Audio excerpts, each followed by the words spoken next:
We're here with Matt Emmi, founder of OneButton, one-wheel scooter extraordinaire, and drone pilot as well. I don't know if it's a scooter. It's just a one-wheel. Just a one-wheel? Okay, sorry. Let's get the facts straight. Matt is a home automation master, a total tech fanatic, and he has lots of fun gadgets and is a very well-rounded, great all-around guy and one of our good buddies. We're coming to you live from here, Raving About Real Estate, at OneButton's home base on 67 West Street in Greenpoint.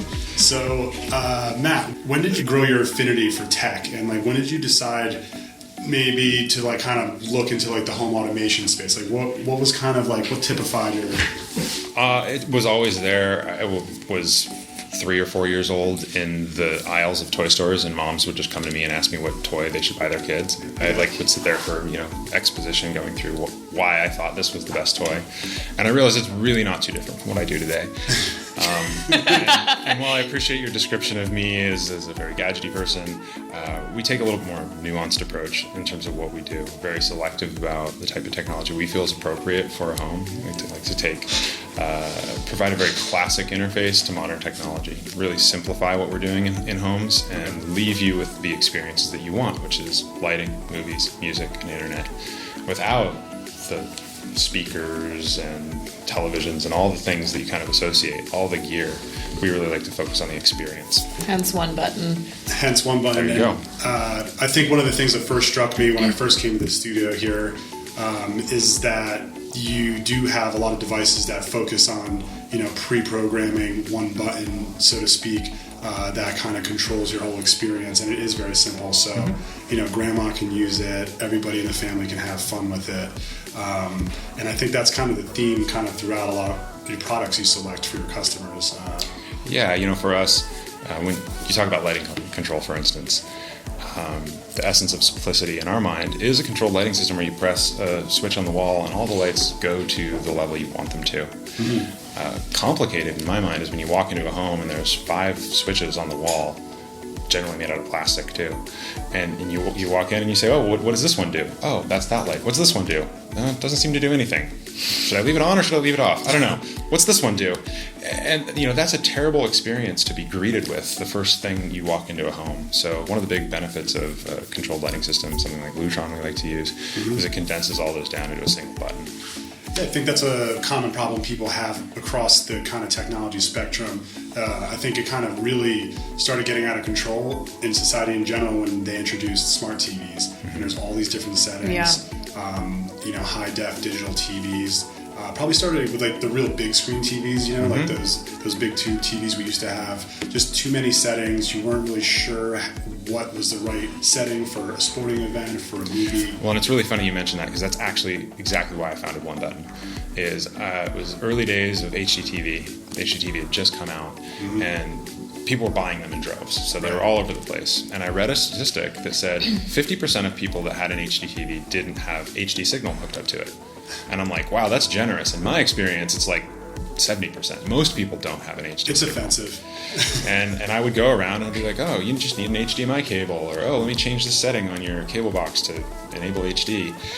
And I realized, okay, if X number of HDTVs are getting sold every year and 50% or more have a problem, well, there's my market. There's the people that I need to go help. And so we started OneButton in Boulder, Colorado, brought it through the business program, the MBA program at CU. And we quickly realized that once people trusted you, they wanted to buy everything they could from you. So we thought we'd be a service first business and sell a little bit of product. It kind of flipped. And we've just kind of moved that, followed that wave here into New York, where we're now designing all of the technology that goes into a home as it's being built out alongside the architect. So that all evolved from one television, from an HDMI cable. From the complexity of 3 boxes, a TV, a cable box, whatever it was, the complexity of those 3 things interacting. And it's still, we deal with those same types of complexities and challenges here. I mean, even if you walk into a Best Buy, all the TVs aren't really on the right settings in it. It's right. For me, someone who's always been into this stuff myself, I always thought it was very strange how you could have a bunch of smart TVs for sale in a big box store like that and all be on different hues and different settings and not quite all working the way they should be. So it's a very interesting concept you have that, you can really fine tune people's lives and enrich their lives with new technology you're implementing in their homes. Yeah, and a lot of that's a bit of marketing. These TVs want to stand out, so each of them distort the image in ways that grabs your attention as opposed to gives you the most natural image. So they're all jockeying to be seen. They want to be the prettiest TV and to grab your attention. And so to do that, they all end up having what really makes the picture quality actually worse. But again, most people don't recognize that. So it's a challenge. We have to undo a lot of the technology that exists out there to make it palatable. Well, it's education. Like the lighting show that you just took us through. Most people don't even know about circadian rhythm, that it's possible to have it mimicked in a lighting situation in their home or an office space. I have a lot of people ask me, do people come in and ask for this? Do people come in and ask for... People don't ask for anything. They really have no idea what's capable or what's possible. So it's our job to help find the best technology, get rid of a lot of it, say, these are the things that we think are the most compelling, that enrich your life the most. For me, that's automated shades, so you have control of your light in your space. High quality audio coming through, as we saw, invisible speakers. And simplified lighting control. So you walk into your space and you just know how to get the lights to do what you want them to. So all that goes towards creating a comfortable environment. Can you control all of that from before you walk in your home? Sure. Could you have it just set on your phone? Let's say you're traveling for 2 weeks and you want your curtains closed and then open when you come back with the lighting set. Yeah. Voice control, all that stuff is part of what we do. Is voice control becoming higher demand because you see, the Amazons and the Apples of the world really doubling down on voice controls, voice shopping, things like that? No. I personally am not into the voice control thing myself. If you have a phone, why do you need to control everything with your voice? That was a surprising statistic. I kind of don't believe in myself. Yeah, I forced myself to use it, and I actually like it now that I have forced myself to use it. But to me, it was almost like learning another language. I had to learn the commands, and if I didn't use them for a minute, I'd forget them, and I'd be like, and then I also just stutter over things. I'm like, open the shade. The drape. You have to program with one singular word? Well, if I have a shade and a drape, which I do in my house, you have to differentiate. And sometimes I mean the shade when I mean the drape. Carpet rag. My brain gets caught. Potato. And I think that's one of the problems. Personally, I think my daughter will, when she starts talking, learn how to control the house from her voice, and she will probably control it in no other way than through her voice. But I don't think people that didn't have it intrinsic to their experience growing up, like all of us, I don't think we'll go back and learn it. I think that it's going to be lost on current generations, but it's going to be the modal way that people use and interface with things in the future. Yeah, we're the generation that's like 1 foot analog, 1 foot digital. We're kind of straddling the internet, basically. Yeah, and it's a nice to have. To us, we really like to focus on the experience with the switches on the wall to make sure no matter what you do, that's going to be the thing you interact with 95% of the time. We want to make sure that that's covered. Straightforward and easy to use. Yeah. Yeah, exactly. Well, what's the one piece of technology that you couldn't live without? Other than the obvious, like my iPhone, I think mechanized shades, because once you have an environment where you're controlling the light, I sleep in darkness to the point where you open your eyes in the middle of the night, you can't tell if your eyes are open or not. That's great. Again, once you adapt to that, and you could have shades that you manually draw, but enough times you're going to sleep, it's late, and you're like, do I take the time to close the curtains? No, I'm just going to fall asleep on my bed, and then you have not so restful night. So just the ability to appropriately control the light in the space, I think, is incredibly important. And especially with modern building design, windows everywhere. I know. And the amount of light coming in from the outside. If you don't have a way of controlling that light source, it's like having a spotlight in your room that you don't have a switch for. Well, statistically with floor-to-ceiling glass buildings, you have your shades down at least 85% of the time. Yeah. Just because that's like default. You don't want to have them open during the summer. It's blinding and hot. Yeah, wastes a lot of energy. And even during the winter, it's not good for insulation. So what's interesting is that a lot of LEED certified buildings that are supposed to be energy efficient also are not insulated properly. Right. Well, that's why passive housing is becoming, windows are kind of the enemy. And also I find you don't have anywhere to hang art. I mean, Right. there's something for everyone, but we're finding all these brand new skinny towers going up that are almost all glass. Or- and it's like, or where are put you a going to TV. hang your art? Right, or a television. We challenge them. I'm not going to put this TV in front of the window. I love a framed view. LG has a new roll-up TV. That's going to be A the roll-up solution. TV? Yeah, and it was introduced 2 years ago at CES. We're still waiting for it to arrive. It's going to be $60,000 when it comes out. It's an actual moving screen. The screen folds, or is it just The screen like rolls out like this, and then rolls into an 18 by 18 cabinet. Whoa. Yeah, I've got a video. I want to see that. Very advanced. Actually, the most energy efficient buildings in the city are Stuytown. So built like bomb shelters. Yeah, exactly. Yeah, so they actually trap the most heat and keep out the most. I don't know that I've turned my heat on my building on this year in the winter because I've got this much cement, 18 inches of cement, and it's a 100-year-old. You're in a building. bomb shelter. So it's, as you know, well insulated. Yeah, the old buildings did it the right way. They don't build them like they used to, as they say. Yeah. Concrete pours are hard to find. I'd love to talk about some of your projects to date. How long have you been practicing in New York? I've been here almost 10 years. A decade. Wow. Same. Yeah, crazy. I know, at time flies. Tell me about some of your favorite projects that you've worked on. We just finished a space called Floating Inner Garden, and it was one of the top floors in 432 Park. And it's basically a museum, and it was done by an architect and material scientist, Hiroshi Sugimoto. You might know him as a world-famous photographer who's kind of taken on an interest in architecture. And again, they chose to work with us because our specialty is really removing the technology from the space while leaving the highest quality and highest performance elements of that, so the music. So, for instance, in the living room, we have a dozen invisible speakers, an invisible subwoofer. You don't see anything, but you have concert quality sound, and nothing to distract you from the minimalist Japanese beauty of the space. Working in the space, working the project was really fun because all the artisans came from Japan specifically using time-tested techniques, and they would tell us, if you mess up that floor, you have to pay to bring the guy who's doing the flooring back from Japan. They're using these little No pressure. No pressure. Every piece of material in the space was done specially. How is it working with people like that? In many ways, what your technology is a fine art. You're really refined, but working with artisans like that, how was that besides being threatened by having to redo their work? We love it. That's what we like, the challenge of making things go away, making things integrate into the space. So the more demanding or exacting the visual requirements of a space are, we cut our teeth working with gallerists, a lot of galleries in the space. Okay. So people who are very concerned about the look of things and very, very particular. So that's where we work best. I don't think you could get more minimal than a Japanese designed home. It's basically a tea room that is expanded into an entire house, and it's the full floor of the building.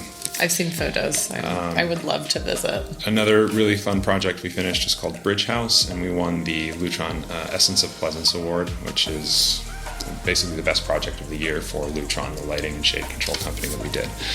The house was done with A+I architects, and it's shaped like a bridge over a little ravine. So to get from one side of the house to the other, you actually have to go up the stairs and then back down or through a little causeway. It was a really innovative space. We even have underwater speakers in the swimming pool outside, so wow. we swim underneath. And the home theater is a 100-inch Sony TV, which is visible from the pool, so family likes to watch sports. You can actually have a party outside and still slide the doors open and still hear and see the TV in the theater from the How is it sound engineering something for underwater? I would imagine that's a different experience. Yeah, there's products that are designed for this. So, but I had my Did you test manager. I had my project manager sticking his head in the pool to make sure it works, and we just threw him in there and finally made him go What's the swim. tester video? I know. Yeah. Hunting for Red October. Yeah. But it's Yellow fun, and you submarine. can actually channel the audio from the TV into the pool. So if you really want to hear what's still going on underneath. Little Mermaid, my choice. Down Periscope, maybe. Yeah. Well, Any upcoming projects or products coming out that you're excited about for 2020? Anything? Oh, still waiting on that rollable TV. So rollable TV is really... For us, Ketra Lighting is really, to me, a product only comes along every 10 years. It's totally revolutionary. So we've done Sonos music systems, and we put Sonos music through invisible speakers or high quality speakers, but what they did was really revolutionize the way people engage with and listen to music, and 10 years ago or so. And we see Circadian lighting and what Ketra's doing with this is the next kind of interesting and significant revolution. I personally believe in 20 or 30 years, every single light will work this way. It just makes sense for a light to match the outside. So I think it's just a matter of time before everybody's lights do this, and we get to help usher in this new wave of technology and introduce it to people and say, hey, here's why it's valuable, here's why it's important, here's how it can impact your life, and here are the benefits that it brings to your home. And there's a lot of research being done around circadian lighting right now. But to me, it's quite simple. I have plenty of anecdotal evidence, which is to say, when was the last time you spent, maybe a classroom inside all day, no light from the outside?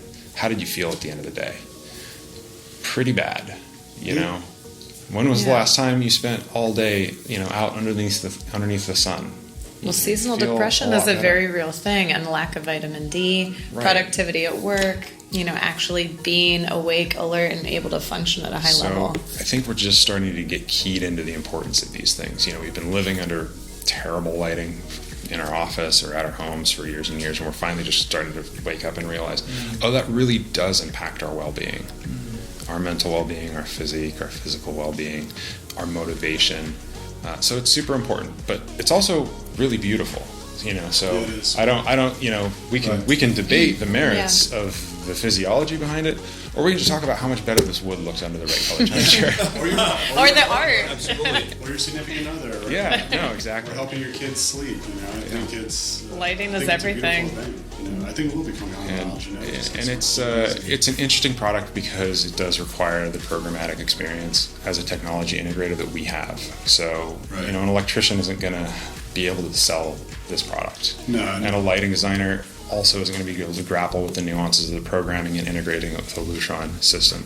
So our experience, and I say our as like a technology integration firm, uniquely positions us to be able to deliver this type of technology, and not really anybody else can right now. And that's, again, exciting for me. Anybody can sell Sonos. Some people better than others, but for us to be able to introduce it and really do some interesting work with it. So right now we're relighting all of Dustin Yellen's studio. So we went down and put some little setup on his sculptures, and it completely transforms the way these things render. The glass that they're in disappears, and the sculpture almost turns iridescent and just glows under the right color temperature. So we're going in with a complete redo of this space, and we're going to have a lot of events down there to show people how impactful it can be on artwork as well as day-to-day life. Are you finding that offices and corporations are taking an interest in this? Or? Yeah, Apple, Google, RGA, Bjark Ingels, they all have Ketra Lighting. When RGA redid their offices, they went to all their employees and say, hey, we're going to build a new office. What do you want? Massages, cupcakes, breakfast all day. Like, what is it that you want? And 97% of the employees said, I want an office by the window. Yeah, okay, so it's so important. How do you give 97% of your employees an office by the window? So what they did is they did their corner offices and window offices, dual layers of glass, and then they used Ketra Lighting to bring that outside light and extend that outside light into the space. That's incredible. I think a lot of what we're doing out there is just creating comfortable environments, and I kind of have this iconic experience in my head that you've been privy to. Our friend Christopher is a chef. He's also a music curator, and he's just a lovely individual. So when you go to his house for dinner, the music's perfect, the lighting's perfect, the food's incredible. Conversation's great. And he's also a sommelier. How could I forget? He's also a sommelier. So he just covers all the bases, and it's just you leave, and no restaurant in the world can match the incredible experience that you would have having dinner at Christopher's house. It's really just spectacular. And it's because he pays attention to all of these different things. And so that's what I see us doing, is helping people pay attention to these things, getting the music right, getting the lighting right. I can't help you with your food or your wine yet, but really so much of what we do is just about creating comfortable environments. Do you have like a vision for just educating people on a mass scale, or is it more just specialized? Because it sounds like people that have an eye for design or are very focused on spaces and maybe their productivity or their art. Sounds like that's like your kind of core audience at the moment. But do you see this going to the masses soon? I mean, like, how do you obviously we see that in 20, 30 years, but like, how do you see that transition? Yeah, I don't have I can fit 12 people in this room to show them, and it really is something you kind of have to experience. How do you describe light to someone? So we're still working on a micro scale. We're still, working with our architects and our design partners and people that we know. We're trying to bring them in here or bring it to them. So for me, it's, kind of more micro targeted. Maybe I'll have that Super Bowl ad on next year. Save up those shekels. But, for now, we've got New York. My business partner's in LA, so we have LA going on.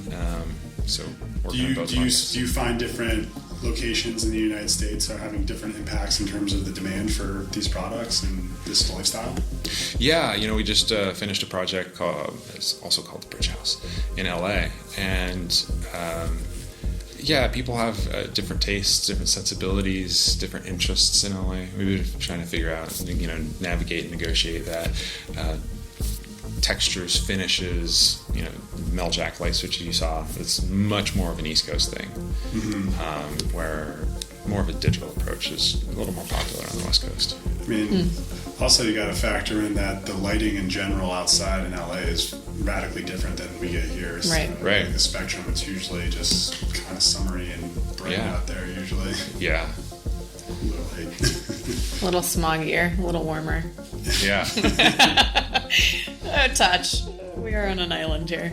We've got some drift. Very cool. Thanks for having us. Thanks for having us. Over to the headquarters. It's incredible technology. I hope a lot of people can come in person and visit. And we welcome anybody. Yeah, and we love to integrate these in some of the projects we're working on and the homes we're selling.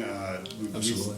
I think it's great. This is great for people's lifestyle. It's healthy and it definitely enhances all the technology we're being given right now, and I think it's a little too much, like you said, and the simplicity is a beautiful thing, so really appreciate it. Thank you so much, Matt. So much. Always a pleasure. Yeah. Thank you.